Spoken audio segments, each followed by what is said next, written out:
کس نے کی ہے؟ اونچی آواز سے کس نے کی ہے؟ کس نے کی ہے؟ ہمیں کوئی پوچھے نا بھائی کیسے اتباع کریں، ہمیں تو پتہ ہی نہیں ہے، ہمارے پاس موجود ہے سیکٹر۔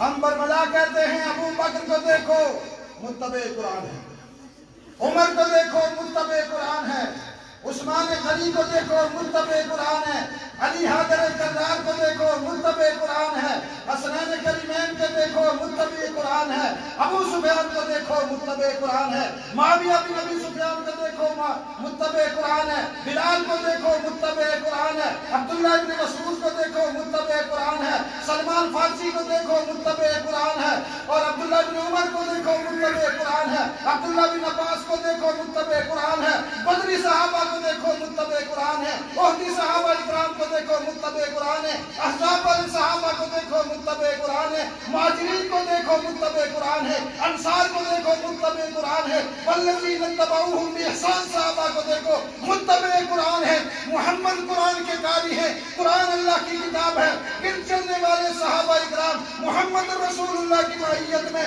جملہ صحابہ متبع قرآن بھی ہے، متبع قرآن بھی ہے۔ تو پھر اتباع بلا صحابہ ناممکن، اتباع بغیر صحابہ کے ناممکن، دھیان رکھنا بغیر صحابہ کے ناممکن۔ جب ہم صحابہ کے طریقے کو اپناتے جائیں گے اتباع قرآن آتا جائے گا، آتی جائے گی، اتنی اتباع آئے گی کہ اللہ عرش بہین سے اعلان کریں گے میری رحمت کے مستحق تم ہو۔ تو معنی یہ سمجھ میں آیا کہ صرف قرآن کی اتباع سے اللہ کی رحمت آتی ہے۔ اور جو دوسری آیت میں نے پڑھی تھی اس کا ترجمہ یہ ہے وَأَطِیعُوا اللَّهَ وَالرَّسُولَ لَعَلَّکُمْ تُرْحَمُونَ، اللہ کی بات مانو، اللہ کے رسول کی بات مانو، اللہ کی اطاعت کرو، اللہ کی اطاعت، اللہ کے رسول کی اطاعت کرو، اللہ کی اطاعت، اللہ کے رسول کی اطاعت قرآن میں کس میں بابر فرمایا لعلکم، تاکہ تم پر رحمت ہو، تم پر رحمت کی جائے۔ معلوم یہ ہوا کہ جو اللہ اور اللہ کے رسول کی بات نہیں مانتا اس پر اللہ کی رحمت، جو قرآن پاک کو اپنا متبوع نہیں بناتا اور اس کا متبع نہیں بنتا اس پر اللہ کی رحمت۔ اب لوگ کئی دفعہ کہتے ہیں جی دعا فرمائے اللہ ہمیں رحمت فرمائے، میں اس کی شکل دیکھتا ہوں تو قرآن کے خلاف ہوتا ہے، اس کی جماعت دیکھتا ہوں تو قرآن کے خلاف ہوتی ہے، اس کی دنیا دیکھتا ہوں تو قرآن کے خلاف ہوتی ہے، میں کیسے دعا کروں اللہ اس پر رحم فرما؟ مسجد میں آتا ہے تو ننگے سر، شلوار ٹکنے سے نیچے، داڑھی کٹی ہوئی، بے ادبی کے ساتھ مسجد میں نہ سنت کا خیال، نہ پاؤں کون سا اندر رکھنا ہے کون سا باہر رکھنا ہے، مسجد میں ہی بیٹھ کر گھڑی کے اوپر جب ٹائم ہو جاتا ہے تو کون سا ٹائم ہو گیا، ادھر بھی نفاق، پھر کہتا ہے دعا کرے لعلکم ترحمون، ہم پہ رحم کیا جائے، کیسے رحم ہوگا؟ یہ بات میرا جملہ نوٹ رکھو، میں مسجد میں بیٹھا ہوں، دن قیامت کے میں اپنے ایک ایک جملے کا ذمہ دار ہوں، آپ کے ضمیر پر دستک دے رہا ہوں، تقریر نہیں کر رہا، بات سمجھا رہا ہوں درد دل سے۔ کل دن قیامت کے اگر کسی نے مجھ سے پوچھا نا یہ جو مسئلہ آپ نے کیا تھا ہم خدا کے سامنے کلیئر کروانا چاہتے ہیں، میں وہاں بیٹھ کر ذمہ داری سے یہ کلیئر کروں گا، جب تک محمد الرسول اللہ کی امت قرآن پاک کی اتباع نہیں کرے گی اس پر اللہ کی رحمت نہیں آ سکتی، اللہ اور اللہ کے رسول کی اتباع نہیں کرے گی اس پر اللہ کی رحمت نہیں آ سکتی۔ اللہ کی رحمت تب آئے گی جب اس کے پاس قرآن ہو۔ اب قرآن کو عام کرو گے، کون کون ہے جو کرے گا؟ اس مدرسے کو ترقی دو گے، جو یہاں والے ہیں اپنی آمدنی میں سے مخصوص رقم نکالو، ہر مہینے نکالو، جو مسجد میں دیتے ہیں اس سے چھوڑ کر اضافی نکالو، آ کر مولانا سے کہو مولانا یہ ہم نے پیسے جمع کر کے رکھے ہیں، آپ اپنی ذات پہ استعمال کریں تب بھی آپ کو اختیار ہے، مدرسے میں اختیار استعمال کریں تب بھی آپ کو اختیار ہے، جہاں بہتر سمجھے کریں آپ استعمال کریں۔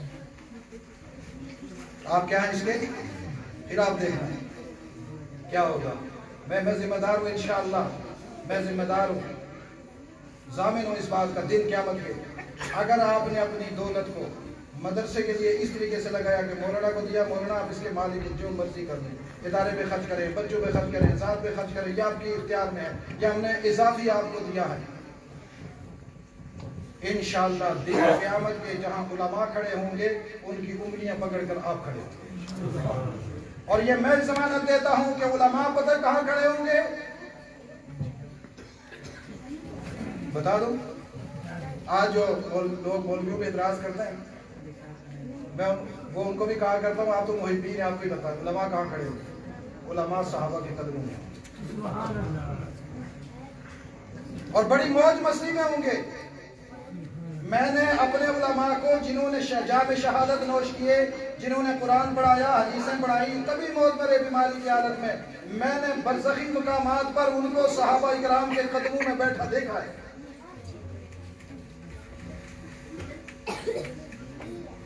مجھے تسلی ہے بحمد اللہ تعالی، شرح صدر ہے، علماء کے ہاتھ صحابہ کے ہاتھوں میں ہوں گے، یہ زنجیر ہے۔ اور صحابہ کا ہاتھ کس کے ہاتھ میں ہوگا؟ کس کے ہاتھ میں ہوگا؟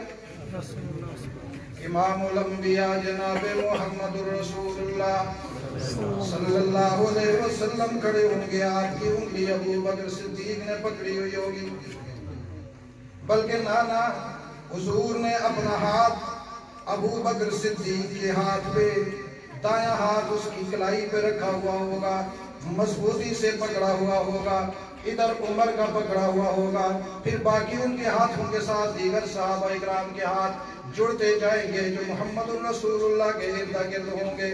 حضور بتلائیں گے کائنات کے لوگوں کو، دنیا میں ابو بکر نے ہمارا ہاتھ اس طرح پکڑا تھا، عمر نے اس طرح پکڑا تھا، آج میں قیامت کے دن اسی طرح ان کا ہاتھ پکڑ کر بتلا رہا ہوں کہ ابو بکر بھی میرے ہاتھوں کی قوت میں ہے، عمر بھی میرے ہاتھوں کی قوت میں ہے۔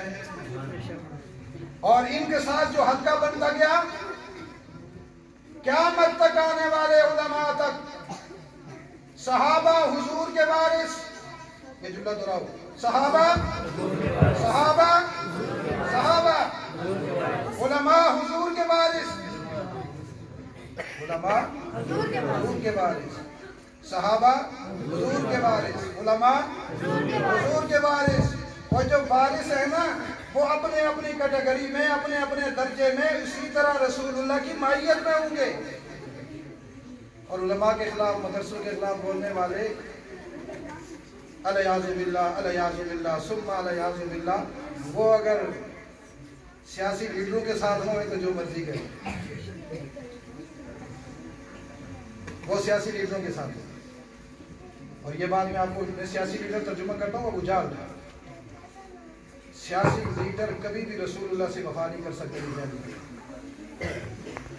کیونکہ رسول اللہ کے دور کا سب سے بڑا سیاسی لیڈر کون تھا؟ ابو جہل نے سیاست کی وجہ سے تو مخالفت کی تھی، ورنہ چھوٹی چھوٹی باتیں تو ماننے کے لیے تیار تھا۔ آج بھی رسول اللہ کے نام لینے والے سیاستدان بھی رسول اللہ کے غدار ہیں، اور ان کی غداری عیاں ہے۔ ان کا ہاتھ ابو جہل کے ساتھ ہوگا، الحمدللہ علماء کا ہاتھ صحابہ اکرام کے ہاتھ ہوگا۔ اس لیے اپنی زندگی بناؤ گے، کون کون سا آدمی ہے جو روزانہ 3 آیتیں ترجمے کے ساتھ قرآن پڑھے؟ زیادہ نہیں، 3 آیتیں۔ جہاں ترجمہ نہ سمجھ میں آئے نا، ویسے آسان آسان ترجمے موجود ہے، دوسرے دن نشان لگا کر مسجد میں آ جائیں، مولانا فیضان صاحب سے کہیں گے ہمیں یہ ترجمہ سمجھا، کوئی مشکل نہیں۔ ابو حنیفہ نہ پڑھنا، صرف قرآن کا ترجمہ پڑھنا۔ ہاں یہ نہ ہو کہ پتہ چلے جی سب سے بڑا مفتی یہی ہے۔ وہ ہمارے تبلیغ والے نا لوگوں کو دین کے ساتھ آیا، جب اب اس کا نقصان یہ ہونا شروع ہو گیا، جو 3 دن لگا کر آتا ہے سب سے پہلے مولانا کو دیکھتے ہیں، دین کی شروعات تو صحیح نہیں ہے، اور ان کی غلطیاں نکالیں۔ بھائی تمہیں دین سیکھنے کے لیے بھیجا تھا، غلطیاں نکالنے کے لیے نہیں۔ اسی طریقے سے تمہیں قرآن کی دعوت دی جا رہی ہے، قرآن کا ترجمہ سمجھیں گے، علماء کی شاگردی میں سمجھیں گے، جہاں نہیں سمجھ میں آئے گا ان سے سمجھیں گے، انشاءاللہ کریں گے، اس مدرسے کو آگے بڑھائیں گے۔ خواتین بیٹھی ہیں، میری مائیں بہنیں، میں ایک حدیث کا خلاصہ آپ کو بتا دیتا ہوں۔ حضور نے فرمایا کہ 2 چیزیں دن قیامت کے انسان کی شفاعت کریں گی۔ کتنی چیزیں؟ 2 چیزیں، ایک روزہ، ایک قرآن۔ ایک روزہ، ایک قرآن۔ مردوں نے تو روزے رکھنے نہیں ہوتے، عورتیں زیادہ رکھتی ہیں، اس لیے میں حدیث ان کے لیے سنا رہا ہوں، ان کا حصہ ہے یہ۔ قیامت والا دن روزہ کہے گا اللہ میں نے اس کو دنیاوی ہر لذت سے روک کے رکھا تھا، وہ طلوع فجر سے پہلے سے لے کر غروب شمس تک، تو اللہ کہے تو پھر کیا ہوا تو نے روک کے رکھا تھا؟ تو وہ کہے گا اے اللہ میں اس کے حق میں شفاعت کرتا ہوں، فشفعنی فیہ، میری شفاعت اس کے حق میں قبول فرما۔ اللہ پاک روزے کو کہیں گے ادھر آ، اس کا جسم ہوگا باہر، ادھر آ، اور روزہ آئے گا اللہ میں نے شفاعت ہی کی ہے، کچھ اور تو نہیں کیا۔ اللہ کہیں گے کیا نا، پھر ادھر آ، پکڑ اس کا ہاتھ، لے جا جنت، لے جا، شفاعت تو کر لی ہے، تو نے اس کو روکا، یہ رکا رہا، اور میرے لیے رکا رہا، لے جا جنت۔ قرآن آ جائے گا، جس نے روزہ نہیں رکھا ہوگا قرآن پڑھنے والا، جو زیادہ قرآن پڑھنے والا، بڈھا بابا،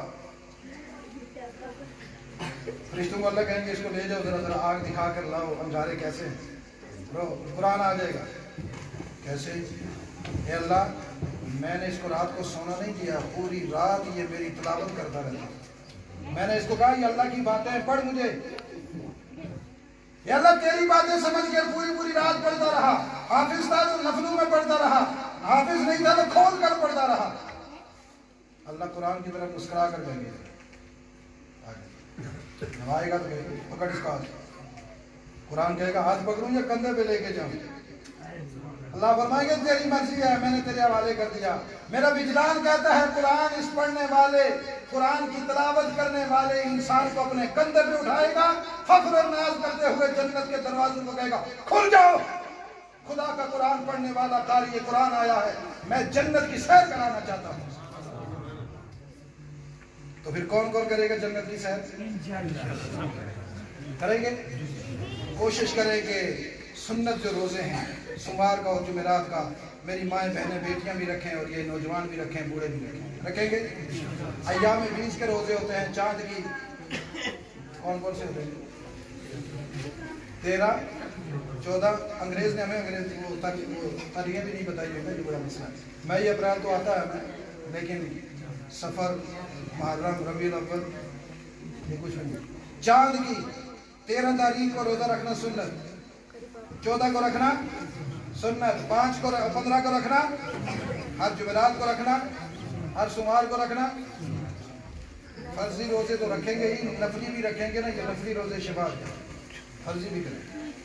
اور اپنا رات کو لمبی راتیں، عشاء کے بعد بجائے گپے، ابھی مفتی صاحب کہہ رہے تھے نا کیا نام ہے اس ڈرامے کا، ارتغرل کہ ارتغرل نام بھی نہیں آتا، سب اپنے اپنا تلفظ کرتے ہیں۔ رب محمد کی قسم کھا کر کہتا ہوں، انہوں نے آپ کو اچھے طریقے سے سمجھا دیا، یہ ٹوٹل یہودیوں کی سازش ہے مسلمانوں کو برباد کرنے کے لیے۔ ڈراموں سے قومیں عزتیں نہیں پاتی، قرآن سے لوگ عزتیں پاتے۔ اور میں ایک جگہ گیا کہ وہاں بہت بڑی محترمہ خاتون، پتہ چلا وہ اپنے مدرسے کی بچیوں کو کہتی ہے کہ بڑا اچھا ڈرامہ علماء فرماتے ہیں، دیکھا نہیں۔ ہمارا ڈرامہ قرآن ہے، رات کو نیند آئے نا تو پڑھو قرآن۔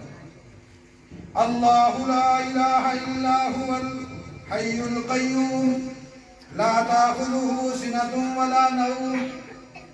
جب یہ پڑھے گا اللہ کہے گا یہ نہ سونا میری صفت ہے، تیرا کام ہے سونا، جا میں تجھے خود سناتا ہوں۔ نیند نہ آئے نا، آیت الکرسی پڑھو۔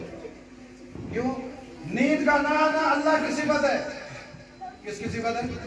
اونگ کا نہ آنا اللہ کی صفت ہے، جاگنا اللہ کی صفت ہے۔ جب یہ بندہ ہو کر کہے گا اللہ مجھے نیند نہیں آتی، پتہ نہیں کیوں نہیں آتی، یہ کہے گا اللہ لا الہ الا هو الحی القیوم لا تأخذه سنۃ ولا نوم له ما فی السماوات وما فی الارض من ذا الذی یشفع عنده الا بإذنہ یعلم ما بین ایدیہم وما خلفہم ولا یحیطون بشیء من علمہ الا بما شاء وسع کرسیہ السماوات والارض ولا یئودہ حفظہما وہو العلی العظیم۔ اللہ فرمائیں گے دیکھ جا، ماں اتنی پیاری تھپکی اپنے بچے کو نہیں دیتی، نکال دیں اس کی تاریخ کو، میری تقریر ختم، تار نکال دیں۔ ماں اتنی پیاری تھپکیاں بچے کو نہیں دیتی جتنی میں خود تجھے تھپکی دے کر اپنی آغوش رحمت میں سلاؤں گا۔ سو جا، صبح تہجد کے وقت اٹھاؤں گا۔ جو تہجد کے لیے اٹھنا چاہتے ہیں آیت الکرسی پڑھ کے نا یہ نیت کر کے سو جائیں، ہمیں آیت الکرسی اٹھائے گی تہجد کے لیے انشاءاللہ۔ طلوع فجر سے آدھا گھنٹہ پہلے اٹھ جائیں گے، اٹھیں گے۔ اللہ تعالیٰ میری کہی ہوئی باتوں کو اگر اس میں غلطی کوتاہی ہے تو معاف فرمائے، اور جو کہی ہوئی باتیں مجھے بھی عمل کی توفیق نصیب فرمائے، آپ کو بھی عمل کی توفیق نصیب فرمائے، اور اللہ تعالی ہم سب کی بخشش فرمائے۔